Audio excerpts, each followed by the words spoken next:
Cómo generar una X cantidad de dinero mensual para poder vivir de las inversiones. Veamos cómo podríamos generar, digamos, unos $1000 o $1.000.000 mensuales aproximadamente. Si necesitamos tener siempre ese dinero disponible, ese dinero líquido mensualmente para poder vivir de estas inversiones, debemos invertir en opciones conservadoras de corto plazo, ya que no podríamos darnos el lujo de tener volatilidad en el portafolio. Podemos armar, por ejemplo, alguna estrategia con fondos comunes de inversión que nos brinden esta liquidez. Una alternativa interesante, por ejemplo, puede ser invertir en el fondo Balance Ahorro. Es un fondo que no ha tenido meses negativos. Veamos la ficha informativa de dicho fondo. Podemos ver que tiene una TIR del 31.60% en este momento. ¿Cuál es el capital necesario entonces para obtener ese $1.000.000 con una estrategia de selección de fondos de este tipo? Por ejemplo, supongamos que una tasa anual como la mencionada, del 31.60% en pesos, se traduce en una tasa mensual del 2.63% aproximadamente. Con una tasa como la mencionada, necesitaríamos unos 38 millones de pesos aproximadamente para generar ese $1.000.000 mensualmente y poder retirarlo sin tocar el capital, para que justamente siga trabajando y nos vuelva a generar ese millón que necesitamos. Ahora bien, esto no es tan sencillo. Estamos suponiendo una tasa del 2.63% aproximadamente. Estamos en la página del fondo, veamos el rendimiento mensual, trimestral, anual. Podemos ver, por ejemplo, que la variación del fondo en 3 meses, en promedio, si lo calculamos mensualmente, nos da aproximadamente la tasa que estamos buscando. Pero si, por ejemplo, vemos la variación en un mes del fondo, es muy inferior a la tasa buscada. Podemos ver otros datos, como la variación del fondo desde el inicio del año hasta la fecha actual, pero en definitiva a lo que quiero llegar es que no sería tan sencillo como invertir en un solo fondo. Necesitaríamos armar una estrategia con diferentes fondos, por ejemplo, para aproximarnos lo más posible a dicha tasa, con la menor volatilidad posible para generar aproximadamente ese interés mensual. Vamos a pasar a ver otra posible estrategia, pero antes veamos algunos conceptos importantes. En este caso estamos viendo un caso idealizado, un supuesto teórico, pero hay muchas variables a considerar. Por ejemplo, si invertimos en fondos que nos brinden tasas de este tipo, que las tasas se mantengan iguales, cómo se vean afectados los activos del fondo a lo largo del tiempo, etc. Por eso deberíamos ir haciendo un seguimiento y rebalanceando la estrategia que armemos para mantener esa tasa que buscamos aproximadamente de ser posible y generar ese $1.000.000 mensual sin tocar el capital inicial. Algo muy importante a tener en cuenta es que los rendimientos históricos de un fondo no garantizan rendimientos futuros. A medida que se construyen estas estrategias, es ideal consultar y trabajar con un profesional acorde para monitorear el desempeño y ajustar según sea necesario. Pasamos ahora sí a la estrategia que les mencionaba hace un momento. Dependiendo del capital del que dispongamos, podemos asignar una parte a estos instrumentos que nos vayan generando el capital necesario,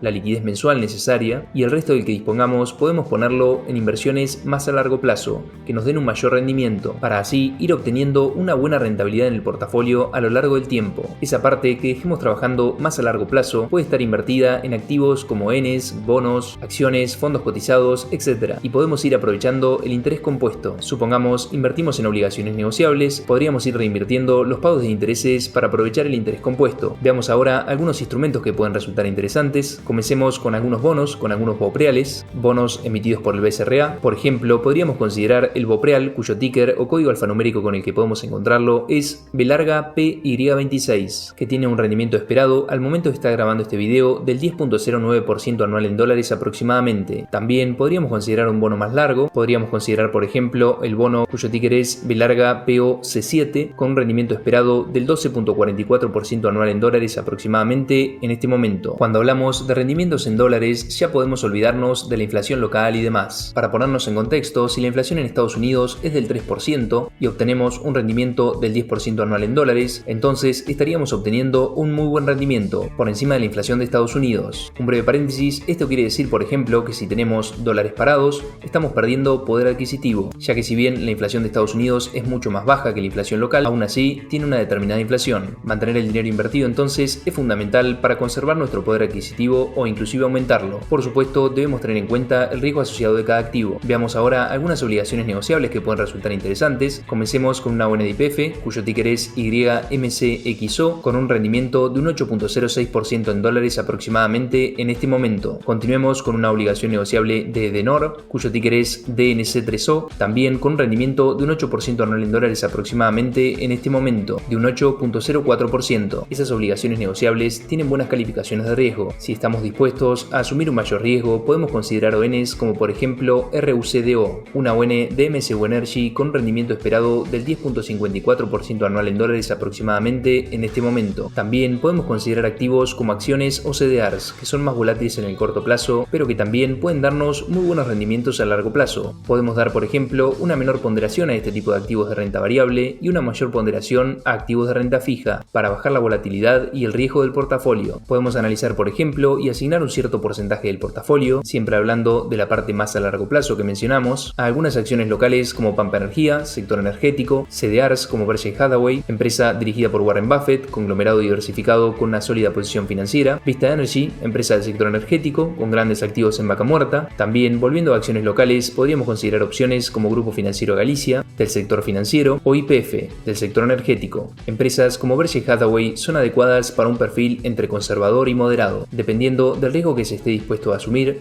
podríamos asignar una mayor ponderación a Berkshire Hathaway y un menor porcentaje a las demás empresas mencionadas, por ejemplo. Combinado con las obligaciones negociables y los bonos mencionados, podemos armar una asignación diversificada. También podemos analizar otras opciones como bonos soberanos Ley Nueva York, como ser GD35, que tiene un rendimiento anual en dólares esperado de aproximadamente el 12.09% en este momento, o si preferimos un vencimiento más corto, ya sea por nuestro análisis o por nuestros intereses, podríamos considerar a GD30, bono soberano Ley Nueva York con vencimiento más próximo que GD35, específicamente con vencimiento en 2030, con un rendimiento anual en dólares esperado del 13.8% aproximadamente en este momento. También, por supuesto, podríamos considerar instrumentos como fondos comunes de inversión, fondos cotizados, entre otros. Podemos entonces ir armando diferentes estrategias de inversión según cada perfil de inversión, objetivos e intereses. Si les interesa que aborde estas estrategias mencionadas en algún otro video más en detalle, los invito a hacérmelo saber en los comentarios. En el canal fui subiendo varios videos con diferentes armados de portafolios a modo de ejemplo. Recuerden que en este video simplemente hablamos de algunos supuestos teóricos de forma idealizada. Para abordar este tipo de estrategias adecuadamente, se debe analizar correctamente cada fondo, cada instrumento. Espero les sea útil la información. La idea era traerles algunos instrumentos de inversión, algunos activos, junto con estos conceptos a grandes rasgos. Los dejo ahora con un video con diferentes portafolios de inversión, con diferentes estrategias y algunos videos con inversiones que pueden resultar interesantes. Hasta el próximo video.